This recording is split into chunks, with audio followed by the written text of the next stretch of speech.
నిన్నే చెప్పుకున్నాం ఏ వెరైటీస్ మీదన పన్నులు తగ్గించారన్నట్టు. ఇప్పుడు తాజాగా అన్ని చైనా స్మార్ట్ ఫోన్ల మీద మాత్రం ట్యాక్సెస్ ఉంటాయని ట్రంప్ తేల్చి చెప్పాడు. ప్రతీకార సుంకాలు విధించిన, నేరుగా బెదిరించిన చైనా దారికి రాకపోవడంతో అమెరికా అధ్యక్షుడు డొనాల్డ్ ట్రంప్ మండిపడుతున్నారు. ఆ దేశం మీద మరింతగా కత్తులు నూరుతున్నారు. చైనా స్మార్ట్ ఫోన్లతో పాటు ఆ దేశ ఎలక్ట్రానిక్ వస్తువుల మీద సుంకాలు విధించనున్నట్టు ఆయన తాజాగా ప్రకటించారు. ఎంత శాంతం అన్నది సోమవారం వెళ్లిస్తామని చెప్పారు.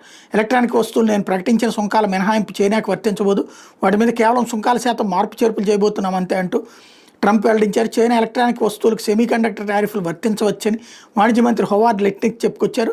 అమెరికాకు అవసరమైన ఎలక్ట్రానిక్ సెమీకండక్టర్లు, ఔషధాలు ఇలా అన్ని వస్తువులు దేశంగానే తయారు కావాలని అధ్యక్షుడు ఆలోచన అని చెప్పుకొచ్చారు.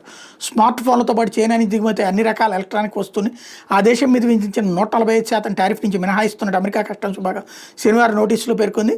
ఈ అంశం మీద 2 రోజుల్లో ట్రంప్ మళ్ళీ రివర్స్లో అటాక్ ఇచ్చారు అన్నటువంటి చెప్పుకొచ్చారు. ట్రంప్ని అడ్డం పెట్టి ఆయన